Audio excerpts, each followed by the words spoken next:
ألا من كنت مولاه فهذا علي مولاه. اللهم وال من والاه وعاد من عاداه. My name is Patricia Capitan.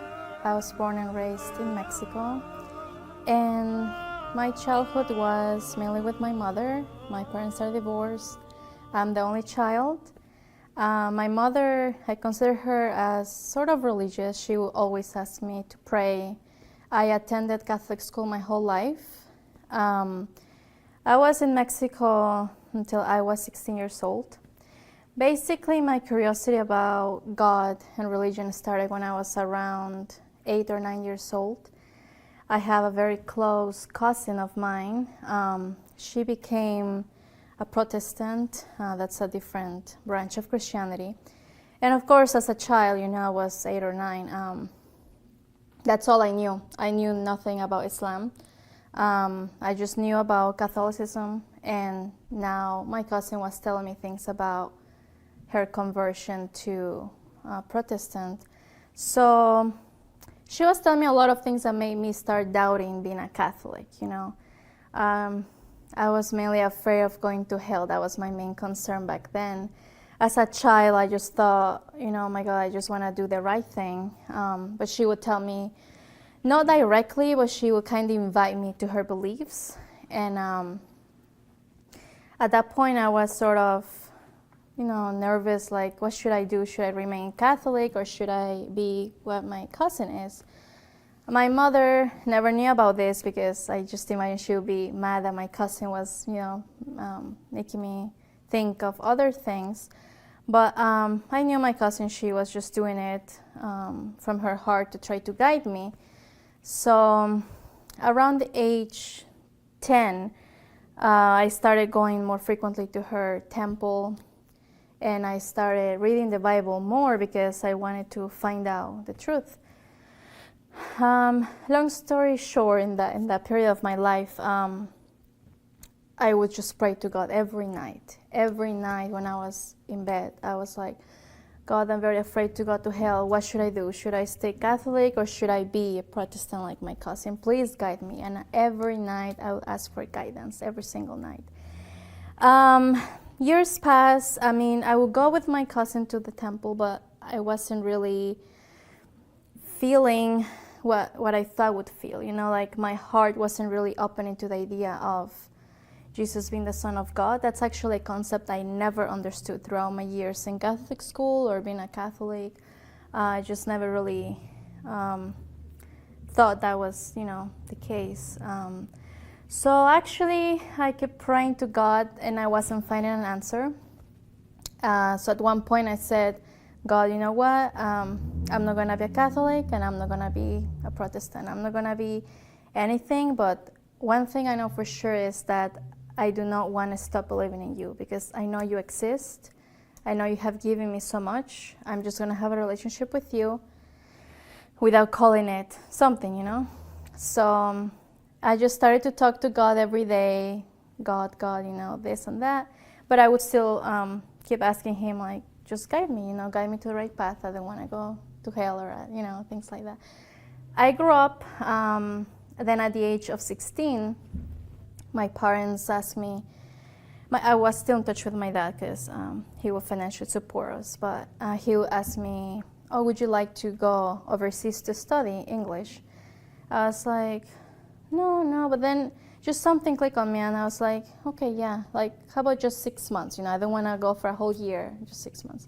So I was sort of exchange student. I went to Canada when I was 16, and it's just amazing. My prayer was answered after all these years. So ever since I started praying for guidance, since I was around 10, when I went to Canada, my high school, which my mom was very excited that it was a Catholic high school. And I'm like, yeah, that's better than not Catholic, because Catholic school is all I knew, right? Because in Mexico. Then when I arrived in Canada, since I was an international student, they gave me the classes. They chose the classes for me. I had no say on what classes to pick. They gave me world religion class. And at that point, I clearly recall, going through the chapters of the book And when I saw Islam, I just knew right away. I was like, I can't believe there is a religion out there that believes what I believe, that there is one God and that Jesus is not the Son of God. When I started to read the highlights of the book, what it was saying, I just remember dropping my jaw like, I can't believe this is something, because honestly, I had no clue about Islam. In Mexico, you don't see Muslims. At least in my city, there was no Muslims at all. Nobody really talks about it. So anyway, at that point, I just felt like, this is it. Like, I wish I could be that. I mean, back then, I was not really enlightened at all. I didn't even know you could become a Muslim, to be honest. I just thought you're born with your religion. But then, as I started reading about it, the teacher would like give tests after each religion chapter. And surprisingly, in Islam, I got 100%. And then Christianity, I got like 80-something, Buddhism, some other, but like Islam was the only one I got 100%. I became very like, wow, this is just so natural, like this is so natural. So I started reading more about it. I didn't tell anybody because I was sort of afraid to, I don't know, just to express that I had interest in other religion other than mine. So I kept reading about it secretly. Then the 6 months passed. I had to go back to Mexico. So I kept that in my heart. I didn't tell anybody. And I just made the idea that I was going to go back to Mexico and just continue on with my life. But then something strange happened where my dad was like, why don't you just finish high school? Because this was grade 11 when I went. He's like, why don't you just finish high school in Canada and you come back for university? And that was kind of strange to hear because, I don't know, I just thought, oh, why would he say that? But anyway, so I went back. And to me, that was like, I should read more about Islam. So I was reading about Islam for maybe 8 months or so, until finally I told a girl at my school. My school in Canada was mainly, like white Canadian people or some African American people. You wouldn't really see Muslims either. You saw a few. So I saw this girl, I think she was in a class with me, and I told her, I'm like, you're a Muslim, right? I just wish I could be a Muslim. And she was very fascinated. She was like, why don't you become a Muslim? And I was like, really? Like, can you actually do that? And she said, yes. I'm like, how do you do that? So then she told me, come to the masjid, to the mosque with us, and we can show you more. This was a Sunni masjid. It was actually right across my high school. And I went in. People would talk to me, of course, about the basic beliefs of Islam. I was still kind of afraid to become a Muslim, mainly for what my family would say. So at that point, I was still kind of like refusing to fully embrace it. Then I started having dreams of just holding the Quran or, having the hijab or praying. Prostration is something that I find truly beautiful that I would do without being a Muslim. I just found that beautiful even before I knew about Islam. So a point reached where I couldn't hold my feelings anymore. I said, you know what, it's going to be a difficult journey. It's going to be hard to face society, to face my family. But at the end of the day, this is what brings me peace and tranquility, so I'm going to embrace it. This was just before I graduated high school, so I was 17. I said my shahada, and as soon as I said my shahada, like as I was saying it, just my tears would flow like nonstop. And it just felt like a complete transformation. At that moment, I felt just completely different, just felt so much peace, that peace I haven't really felt before or after. So at that point, everybody was hugging me, congratulating me. I didn't know any other convert to Islam. I didn't really know many Muslims, actually. But I started reading and so on. And then, funny thing is that I had another friend in my high school. She was not practicing at all, but she heard that I became Muslim. So at that point, she gave me the phone number of a lady. She was like, please call this lady. She's going to help you a lot. To be honest, of course, right after I became Muslim, I had no clue about Shia, Sunni, or anything like that. My friend, she gave me a phone number of this lady, and she took me to a Husseiniya, which was actually near my home, and I didn't know. Once I entered the Husseiniya, I was greeted very nice. You know, people make me feel very happy. Very warm environment, and you know, they just told me, oh, sister, you became Muslim, you know, that's amazing. They gave me books about al-Beit. They actually gave me a very brief story about al-Beit, and I just automatically felt, again, my heart drawn towards al-Beit. But again, I just thought, okay, this is just part of Islam. And I was saying, I'm going to read more about it, okay? And then when some of my friends at the Sunni Masjid found out I was going to the Husseiniya, that's where a few problems started happening, which of course I was very oblivious. I'm like, wait, what's going on? Like, you know, I mean, I thought just, you know, the place of worship. Some Sunni friends, I consider them friends, they started to giving me hard time when they realized that I was going to the Husseiniya. They started telling me harsh things like, why are you going there? I mean, do you even know what they believe? I mean, they are not Muslims. Very harsh things, you know. And at that point, I just thought, I mean, I cannot really believe what they're saying. I've always liked to research by myself things, you know. So I didn't really appreciate the way they came to talk to me. I was going to college. So then after I finished high school, I went to Mexico. And you know how I mentioned I was just going to stay there to do university. But then I prayed so hard. I was like, God, please, please help me to go back to Canada, because now that I'm a Muslim, I really want to learn more. But of course, at that point, it was more difficult because university is really expensive. I mean, especially as an international student. Then my mom, as me being the only child, she wanted me in Mexico. So it was extremely difficult to convince them. But thank God, he answered my prayer. And after so much difficulty, I was able to go back. And when I was in college, that's when some people from the Sunni Masjid started to question me a lot. They were following me around.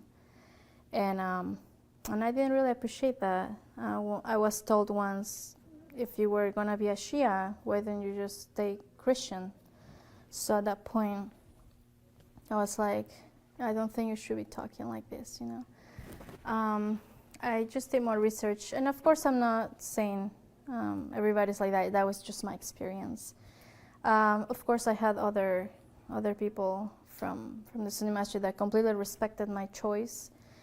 And I continued to enlighten myself with Ahlul Bayt. And it wasn't really a difficult choice. I just found it very natural to be in the path of Ahlul Bayt.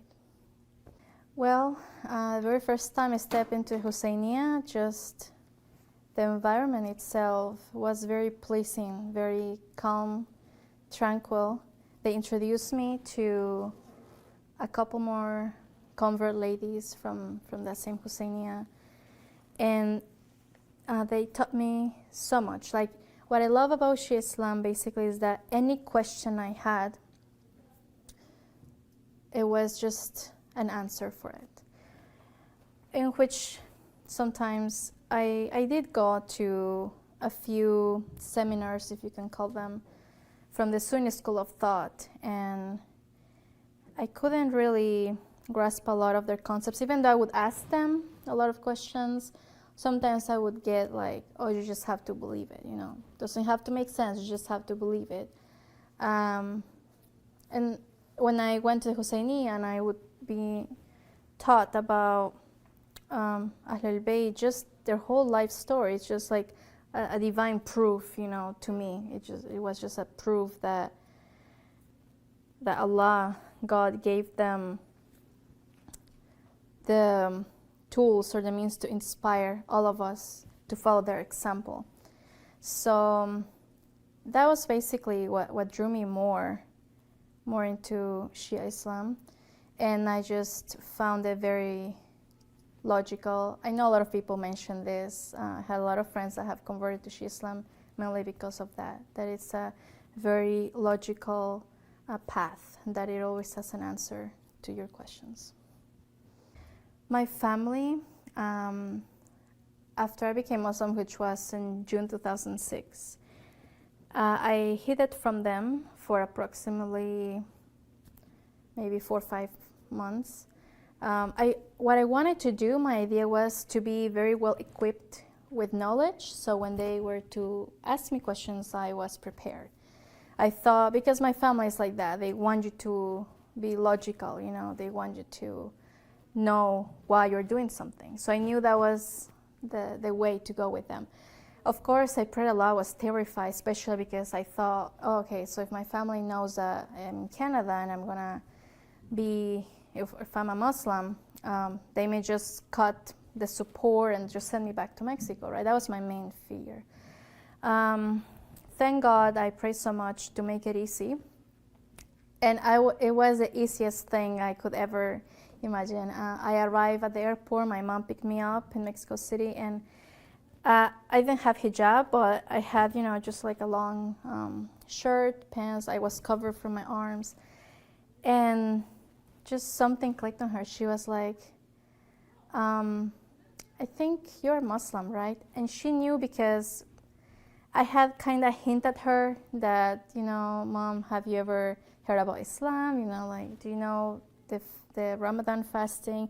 And of course, like, she kind of knew because it shows on TV, on the news, you know, when Muslims are fasting and stuff. So she just saw me, and I swear, I didn't have to say anything. She just said, you're Muslim, right? I mean, even, it's strange because even before I was Muslim, I would always just wear pants and t-shirts. I was not wearing anything else, but she just said it. And I was like, at that point, I started like crying. I was like, how do you know? You know?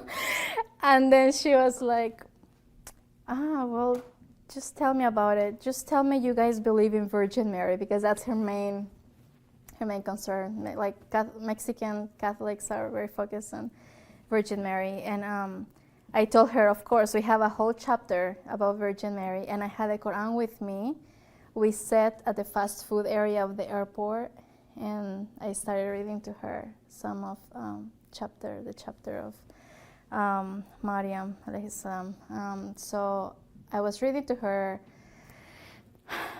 what the Quran says about Virgin Mary, and she told me, she said, that's fine, as long as you guys acknowledge Virgin Mary, I'm happy for your choice. I was like, I couldn't believe it, I swear, because my mom, you know, I always thought she was like a difficult person in that sense. In my upbringing, she was always trying to have me very well disciplined.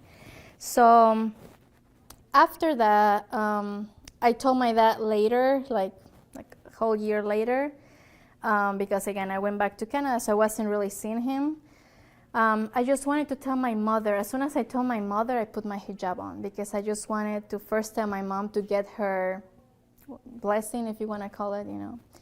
And at first she was like, can you not wear that in Mexico, please? And then, of course, she also went through like a whole process of explaining her friends and family why I'm wearing the hijab, things like that.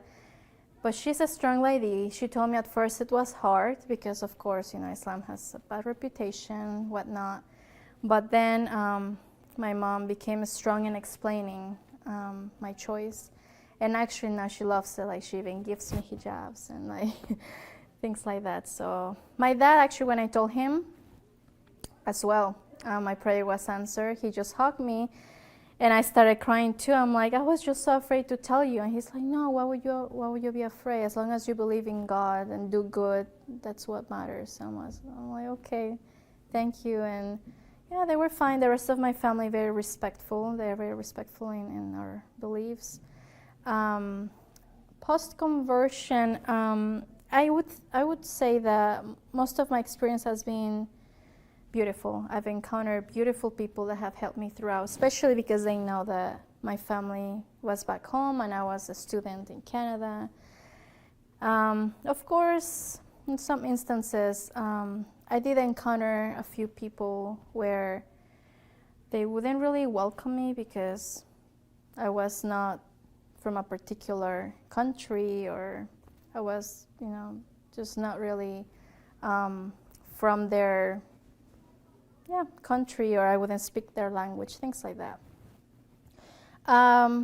But thank God that experience is not, it wasn't really majority of the time. I just encountered a few people that would sometimes put me down, but mainly it was a good experience.